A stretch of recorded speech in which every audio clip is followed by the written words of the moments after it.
Good morning to everyone. तो अब हम यहाँ से शुरू करेंगे। जीवाणुओं में जनन। जीवाणुओं में जनन कैसे होता है? जीवाणु जो है एसेक्सुअली और सेक्सुअली दो तरीके से जनन करता है। एसेक्सुअल रिप्रोडक्शन, अलैंगिक जनन। ये जो है बाइनरी फिशन, द्विविखंडन के द्वारा। बाइनरी फिशन का मतलब होता है द्विखंडन या द्विविभाजन।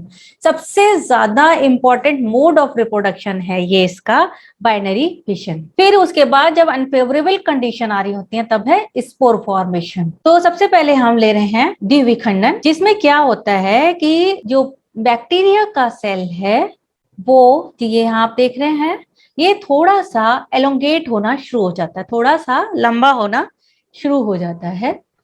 फिर इसके साथ साथ इसके अंदर जो प्रोटोप्लास्ट होता है वो भी एलोंगेट होना शुरू हो जाता है। फिर उसके बाद इसके मिडिल में ये जनरली इक्वली टू पार्ट में डिवाइड करता है। बाइनरी फिशन में बैक्टीरिया का सेल एक से दो पार्ट में डिवाइड होता है और दोनों सेल वो जो है बराबर साइज के होते हैं। तो ये जब एलोंगेट होने लगता है फिर इसके बाद इसमें सेल वॉल के अंदर जो सो कॉल्ड सेल वॉल है इसमें, उसके अंदर इसमें ग्रूव बननी शुरू हो जाती है। अंदर की तरफ ये धंसना शुरू होता है, इन्वेजिनेशन शुरू होता है। जैसे कि अगर आप एक गुब्बारा लें, गुब्बारे को आप दोनों तरफ से लॉन्गिट्यूडनल पकड़ लो और उसके बाद ट्रांसवर्सली उसमें से उंगली धंसाना शुरू करो तो एक ग्रूव सी बनेगी। इसी तरह से इसमें उसी तरह से बनना शुरू होता है और ये जो विभाजन है, पार्टीशन पूरा हो जाता है एक ट्रांसवर्स वॉल के द्वारा। हाँ, अब ये इसका जो अंदर का न्यूक्लियर वाला पार्ट है या प्रोटोप्लास्ट वाला पार्ट है वो डंबल के आकार का हो जाता है, डंबल शेप हो जाता है। मतलब सिरों पर ये मोटा हो जाता है, बीच में ये पतला होता चला जाता है और ये इतना पतला हो जाता है कि ये दो पार्ट में टूट जाए। ठीक है। और मीनवाइल ये वॉल जो है आपकी अंदर के साथ बढ़ती है और एक पूरी ट्रांसफर वॉल बन जाती है। और ये वॉल इस तरह से ये देख रहे हैं पूरे हो गई और ये न्यूक्लियर वाला मटेरियल प्रोटोप्लास्ट इसका अलग अलग दो में इक्वली डिवाइड हो गया। फिर उसके बाद ये दो डॉटर सेल बीच से दीवार से भी अलग अलग हो जाती हैं। इस तरह से इसमें द्विविखंडन होता है। ठीक है। नेक्स्ट है बडिंग टाइप, मतलब कलिका बनना, कली का बनना, मुकुलन का होना। ये जो है इसमें जो डिवीजन होता है वो अनइक्वल होता है। बाइनरी में क्या था, दो इक्वल पार्ट में डिवाइड होता है, जबकि इसमें सेलुलर मटेरियल आपका अनइक्वल पार्ट में डिवाइड होता है। ये कुछ रॉड शेप बैक्टीरिया में ये पाया जाता है बडिंग।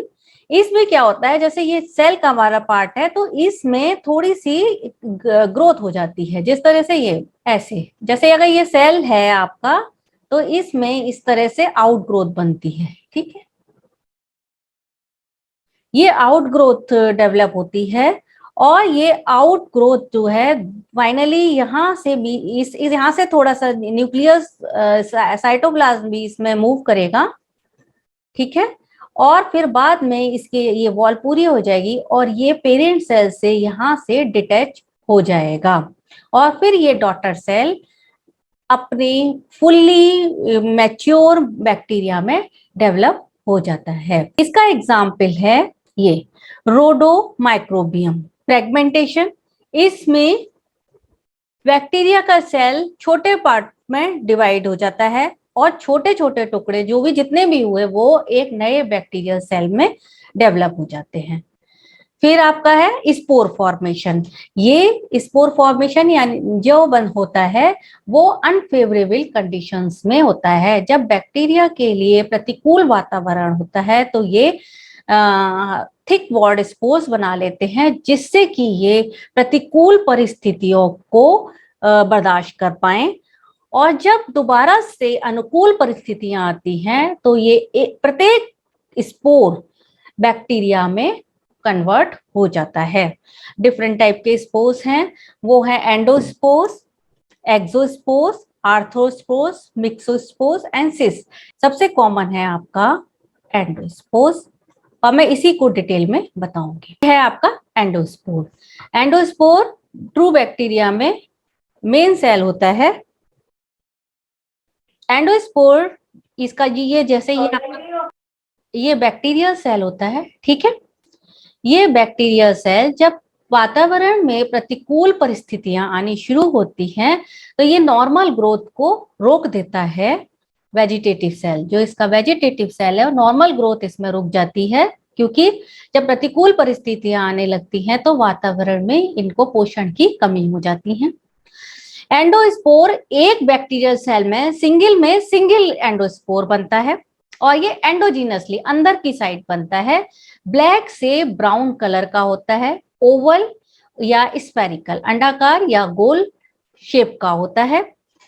इसमें एंडोस्पोर में क्या होता है, जब ये एंडोस्पोर बनना शुरू होता है तो इसका जो प्रोटोप्लास्ट है वो अपने अंदर की वॉल छोड़ देता है। ये अपने अंदर की वॉल छोड़ देता है और श्रिंक होके स्फेरिकल हो जाता है। यहाँ देख रहे हैं, ये यहाँ से अपनी वॉल छोड़ देता है और श्रिंक होके स्फेरिकल हो जाता है। ये जो अंदर स्ट्रक्चर है ये होता है आपका एंडोस्पोर। ये इसमें अब एक कॉर्टेक्स बन जाती है और ये कॉर्टेक्स अपनी चारों तरफ नई वॉल बनानी शुरू कर देती है और एक पूरा thick walled structure, thick resistant wall इसके चारों तरफ बन जाती है और ये आपका कहलाता है एंडोस्पोर।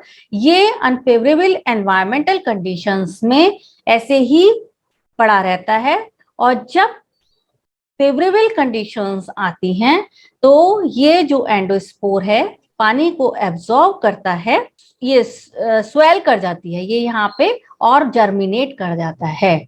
इस तरह से ये देख रहे हैं जर्मिनेट कर रहा है और इसके बाद ये जर्मिनेट करने के बाद एक्टिव बैक्टीरियल सेल में डेवलप हो जाता है और इसके बाद नॉर्मल जैसे बैक्टीरियल सेल है वैसे डिवाइड करना शुरू कर देता है। ओके।